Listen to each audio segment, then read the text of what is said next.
दिल्ली में कुछ ही महीनों में विधानसभा चुनाव होने हैं और उससे पहले बीजेपी ने आम आदमी पार्टी में एक सेंधमारी की है। 5 पार्षद जो हैं वो आम आदमी पार्टी से बीजेपी में चले गए हैं। सौरभ भारद्वाज जी मेरे साथ हैं। सौरभ जी, पहले पूर्व मंत्री, विधायक और 5 पार्षद। देखिए, हम तो पहले से ही कह रहे हैं, भारतीय जनता पार्टी लगातार हमारे सांसदों को, पार्षदों को, विधायकों को, मंत्रियों को तोड़ने की कोशिश कर रही है। भारतीय जनता पार्टी मुंह फुला लेती थी कि नहीं हम तो कोशिश नहीं कर रहे, झूठ बोल रहे हैं। अब बता दो, अब बता दो। हमारे तो जब मंत्री के ऊपर ईडी का छापा पड़ा, हमने तभी कहना शुरू कर दिया था भारतीय जनता पार्टी दबाव बना रही है। फिर उन्होंने जब यहाँ से रेजिग्नेशन दिया तब मैंने बता दिया था कि ये भारतीय जनता पार्टी में जाएंगे, तब भी मुंह फुला लिया था भारतीय जनता पार्टी। नहीं जी नहीं, वो भी आज भारतीय जनता पार्टी में चले गए और ईडी का केस जो है अब उनके ऊपर धीरे धीरे खत्म कर दिया जाएगा।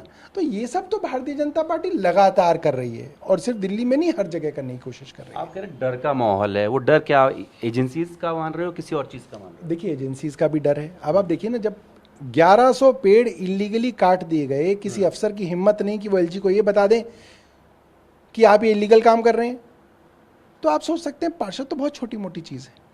जिस तरीके से स्टैंडिंग कमेटी के चुनाव होने, आगे मेयर के चुनाव होने, फिर विधानसभा चुनाव, लग रहा है इससे कुछ फर्क पड़ेगा? ये है कि सहानुभूति मिलेगी हमको लोगों की, लोग ये बात समझेंगे कि देखिए इनके बेचारे नेता को जेल में बंद कर दिया, इनके तमाम नेताओं को बंद कर दिया, इनको पार्टी का ऑफिस छीन लिया, इनकी सरकार के ऊपर रोज़ हमले कर रहे हैं, इनके ऊपर रोज़ इंक्वायरियाँ कर रहे हैं और अब जो है इनके विधायक तोड़ रहे हैं, इनके पार्षद तोड़ रहे हैं। तो जनता हमारे साथ आएगी। हरियाणा चुनाव की तारीखों का ऐलान हो गया, लेकिन बीजेपी के कुछ नेता कह रहे हैं कि जो 1 अक्टूबर को होने हैं उसे टाल दीजिए, क्योंकि छुट्टी वाला टाइम होगा, लोग कम वोटिंग करेंगे। मेरा भारतीय जनता पार्टी सवाल है कि भाई वो तो तुम टाल दोगे, मगर तुम लोगों ने तो वो जो है बाबा राम रहीम की जमानत करा ली है, वो पेरोल पे ले आए हो तुम बाहर पे। तो वो तो हर चुनाव से बिल्कुल पहले आते हैं, बीजेपी का समर्थन करते हैं। अब वो तो बाहर आ गए और तुम चुनाव टाल दोगे, फिर ये कैसे होगा? फिर दोबारा करानी पड़ेगी तुम्हें। तो ये भी देख लो, मेरी भारतीय जनता पार्टी को यही है कि भाई उसको भी देख लो कि वो दोबारा फिर आ पाएंगे नहीं आ पाएंगे बाहर। तो आम आदमी पार्टी भी चुनाव लड़ रही है, टालते हैं या मांग है, तो उसको लेकर आपका क्या कहना है? हमें क्या फर्क पड़ता है? हमें कोई फर्क नहीं पड़ता। इनका अपना चुनाव आयोग है, ये जब चाहे कराएंगे, हमारे कहने से कुछ फर्क कोई ना पड़ता।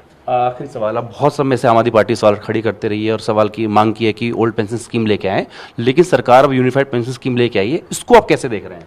देखिए, सरकार बैकफुट पे है। सरकार को पता है कि उनकी योजनाएं लोगों में पसंद नहीं की जा रही। न्यू पेंशन स्कीम का ढोल कितना ही बजाया, लोगों को पता है कि ये गलत है। ऐसे ही अग्निवीर का ढोल ये लगातार बजा रहे हैं। आप आज सुन लो, ये उसको भी वापस लेंगे। और पेंशन स्कीम जो हम कह रहे हैं वो ओल्ड पेंशन स्कीम है। ओल्ड पेंशन स्कीम पे सरकार को आना पड़ेगा और अगर सरकार उस पर नहीं आई तो सरकार को जाना पड़ेगा। बात करने के लिए शुक्रिया। वीडियो से राजेश के साथ जितेंद्र भाटी, टीवी 9 भारतवर्ष, दिल्ली।